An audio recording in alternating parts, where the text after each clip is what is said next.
Era Los Galacticos ala Paris Saint-Germain telah selesai. Pemain-pemain yang diharapkan bisa membawa trofi si kuping besar tidak memperpanjang kontraknya dan pergi secara bebas transfer.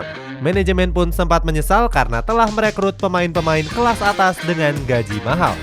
Belum lagi isu perpecahan yang membuat tim gagal menuntaskan ambisi besarnya. Cetak Gol akan merangkum hancurnya rencana gila PSG sebagai berikut.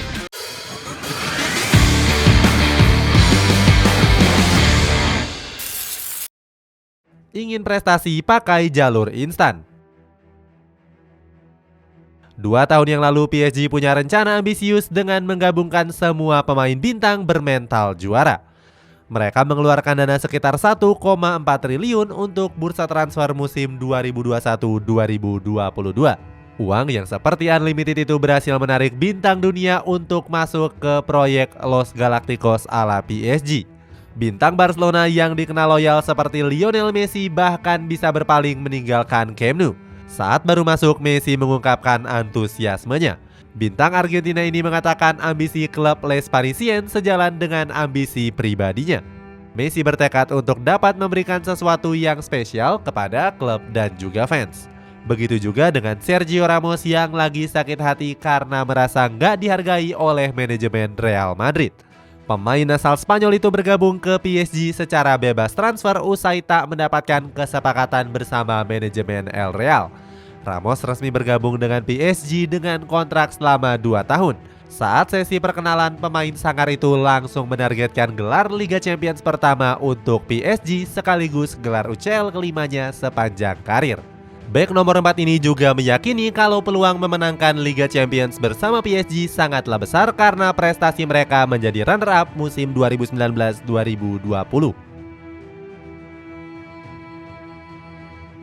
Gianluigi Donnarumma yang sebelumnya diidolai fans AC Milan mendadak jadi sosok yang paling dibenci. Demi bisa menjaga gawang PSG, kiper timnas Italia ini harus menerima meninggalkan negaranya dengan cap sebagai mata duitan dan pengkhianat Milanisti. Meski begitu, Donnarumma nggak mempermasalahkan dan tetap merasa senang ketika bergabung ke PSG.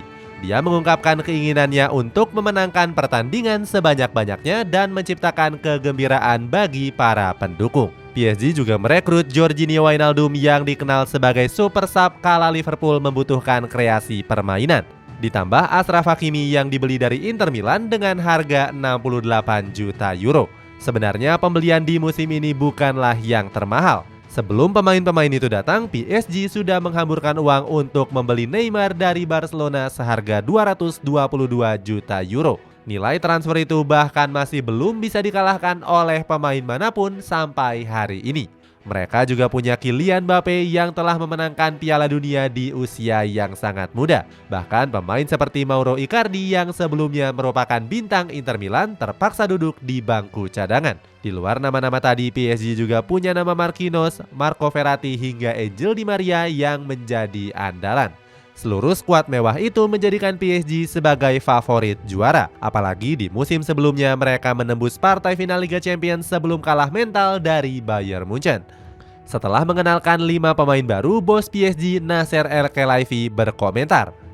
Dia mengatakan bahwa berkompetisi di level tertinggi dan memenangkan trofi merupakan ambisi alami klub sebesar PSG. Selalu gagal juara. Usai mendatangkan banyak pemain bintang, Paris Saint-Germain berambisi membalas kesalahan dan juara Liga Champions. Sayangnya mereka hanya menempati runner-up fase grup di bawah Manchester City. Bermain di babak 16 besar mereka malah tersingkir secara dramatis dari Real Madrid. Sebenarnya nggak ada yang salah dari PSG di partai leg pertama.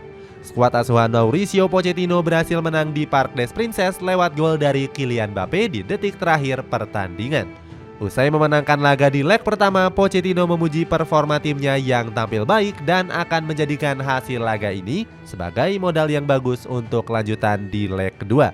Semuanya juga masih baik-baik saja untuk PSG di laga leg kedua babak pertama. Bahkan Mbappe berhasil mencetak gol di menit 39 dan membuat agregat menjadi 2-0. Namun sejarah mencatat kalau Real Madrid berhasil mengamuk. Skuad binaan Carlo Ancelotti menggila setengah jam sebelum pertandingan berakhir. Karim Benzema comeback dengan mencetak hat-trick di menit 61, 76, dan 78. Comeback pedih itu sampai membuat presiden klub PSG yakni Nasser El-Khelaifi nggak terima. Sang presiden mengamuk di ruang ganti sambil memarahi wasit Denny McKelly. Staf Real Madrid yang ketahuan merekam aksi tersebut pun diancam dibunuh. Yang disalahkan adalah momen saat Benzema berhasil menyamakan kedudukan. Nasser El-Khelaifi protes karena Benzema mendorong Donnarumma. Usai aksi protes tersebut, El-Khelaifi bersama Pochettino sempat mendapatkan ancaman sanksi oleh UEFA. Selanjutnya di musim ini PSG masih dengan ambisi yang sama. Les Parisiens juga punya pelatih baru bernama Christophe Galtier. Dia adalah pelatih Prancis yang di musim sebelumnya membawa Nice ke papan atas. Namun lagi-lagi PSG hanya menjadi runner-up di babak grup di bawah Benfica. Mereka bertemu Bayern Munchen dan akhirnya tersingkir dengan agregat bantai 3-0. Padahal sebelum babak 16 besar, Lionel Messi baru saja memenangkan gelar Piala Dunia Qatar. Sementara itu duetnya di lini serang yakni Kylian Mbappe menjadi runner-up. Usai tersingkir, Christophe Galtier selaku pelatih mengaku kecewa dengan hasil ini. Sebab PSG sudah mengeluarkan biaya besar untuk menjadi juara. Christophe Galtier juga menyebutkan kegagalan PSG menjadi juara disebabkan karena banyaknya pemain pilar yang absen gara-gara Piala Dunia. Menyesal membeli Sergio Ramos. Leonardo selaku direktur olahraga PSG sempat mengakui keputusan memboyong Sergio Ramos merupakan suatu kesalahan. Awalnya memboyong Ramos ke PSG merupakan suatu peluang. Tetapi baru 5 kali dimainkan, bek berkarakter keras ini langsung kena kartu merah. Selanjutnya Sergio Ramos mengalami cedera otot betis selama 3 bulan sejak Januari 2022. Kondisi Ramos saat itu diperkirakan membaik kala bertandang ke Santiago Bernabeu di leg kedua Liga Champions musim lalu. Namun ternyata cedera Ramos itu lebih lama dari yang diperkirakan. Hasilnya PSG pun kena comeback Real Madrid 3 gol dalam 1 babak saja. Leonardo menambahkan kondisi Ramos saat itu membuatnya tidak bisa menjadi seorang pemimpin. Bahkan Ramos pernah terlibat konflik dengan rekan satu timnya sendiri meski tidak dijelaskan secara detail. Isu keretakan ruang ganti semakin menguat setelah Ramos terlibat cekcok dengan Leandro Paredes. Ramos yang berbadan besar terlihat mendorong Paredes 3 kali termasuk ke arah leher pemain Juventus tersebut. Keributan keduanya bahkan memancing pemain lain ikut terlibat. Akibat dari insiden itu Ramos diganjar kartu kuning sementara Paredes lolos dari hukuman. Sebagai informasi, Leandro Paredes baru 1 minggu meninggalkan PSG untuk masuk ke Juventus sebagai pemain pinjaman. Atas kekacauan itu, Leonardo pun siap bertanggung jawab atas kesalahannya. Berhenti membeli pemain mahal.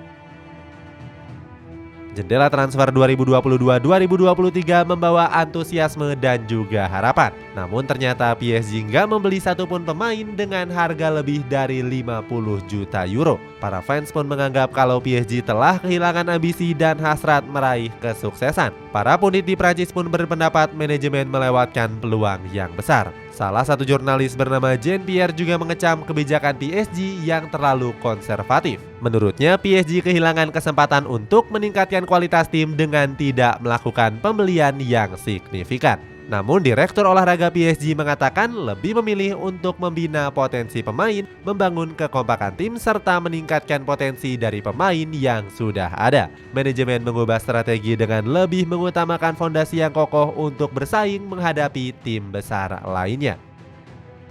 Mulai ditinggalkan pemain bintang. Setelah ambisi menang Liga Champions gagal selama 2 tahun berturut-turut, para pemain Paris Saint-Germain seperti menyerah dengan keadaan. Satu persatu pemainnya keluar dari Paris. Lionel Messi dan juga Sergio Ramos dipastikan hengkang setelah berjuang dalam 2 tahun terakhir. Usai menghadapi Clermont, La Pulga yang membawa ketiga anaknya mengucapkan selamat tinggal kepada para penggemar. Lionel Messi yang punya gaji 35 juta euro per tahunnya hanya mempersembahkan trofi Ligue 1 Prancis dan Piala Super Prancis. Mencetak 32 gol dan 35 assist dari 75 laga di seluruh kompetisi. Sebelumnya, Ultras PSG mendemo Messi dan memaksa mundur usai melakukan perjalanan ke Arab Saudi tanpa izin klub. Tak hanya Messi, rekannya Neymar juga diminta untuk mundur oleh para fans. Dikabarkan Messi sedang merapat ke salah satu klub Arab Saudi, Al Hilal. Pemain 35 tahun ini diproyeksikan menjadi pesepak bola dengan bayaran termahal di dunia. Sementara itu, Sergio Ramos keluar dengan alasan ingin mencari tantangan yang baru. Dia dirumorkan pindah ke salah satu klub MLS. Bersama PSG, Sergio Ramos hanya tampil dalam 58 penampilan. Jauh dari apa yang diharapkan mengingat kontraknya berkisar 15 juta euro atau setara 258 miliar rupiah per tahun. Ada juga informasi tentang Neymar Junior yang sudah nggak betah berada di Paris. Penyebabnya adalah sekelompok pendukung yang nekat mendatangi rumahnya. Sang pemain mendapatkan teriakan untuk segera pergi. Mereka menganggap pemain 31 tahun ini punya gaji yang tinggi tapi nggak memberikan dampak apa-apa. Berbeda dengan Messi dan juga Sergio Ramos, sebenarnya pemain asal Brazil itu masih punya kontrak sampai 2 tahun ke depan. Namun dirinya bakal keluar lewat opsi peminjaman. Manchester United adalah salah satu klub yang menginginkan jasanya. Terlalu sering memecat pelatih. Proyek mega bintang PSG awalnya ditangani oleh Thomas Tuchel. Dia dipertahankan karena sukses membawa Les Parisiens ke partai final Liga Champions untuk pertama kalinya sepanjang sejarah. Tetapi PSG membuat keputusan aneh dengan memecat Tuchel karena alasan internal. Klub asal Prancis itu pun panik dan tiba-tiba mempercayakan Pochettino sebagai pelatih barunya. Padahal pelatih asal Argentina itu juga dipecat oleh Tottenham Hotspur karena gagal mencapai target. Dalam waktu setengah tahun, Pochettino dipecat gara-gara tersingkir dari babak 8 besar Liga Champions musim 2021-2022. PSG kembali menunjuk pelatih baru yakni Christophe Galtier. Di awal kedatangannya, Galtier sangat senang dan gak menyangka bisa menjadi pelatih baru dari PSG. Presiden klub PSG yakni Nasser El-Khelaifi menyambut kedatangannya. Nasser menyebut Christophe Galtier adalah sosok pelatih dengan rekam jejak yang bagus. Namun sayangnya perjalanan Galtier bersama PSG juga cuma sebentar. Meski membawa PSG juara Ligue 1 Prancis, manajemen tetap kecewa dengan performa klub di musim ini. Kepastian pemecatan tersebut dikonfirmasi oleh pemilik PSG yakni Emir Qatar. Artinya mereka telah memecat 2 pelatih dalam waktu 2 tahun walaupun PSG juara Ligue 1 Prancis dalam 2 musim secara berturut-turut. PSG sudah mengantongi nama untuk menggantikan Galtier seperti Jose Mourinho dan juga Luis Enrique. Namun hingga hari ini PSG masih belum menentukan siapa pelatih barunya di musim depan. Itulah ulasan hancurnya Los Galacticos ala Paris Saint-Germain. Apakah PSG akan bangkit kembali di musim depan? Coba tulis pendapatmu di kolom komentar di bawah ini.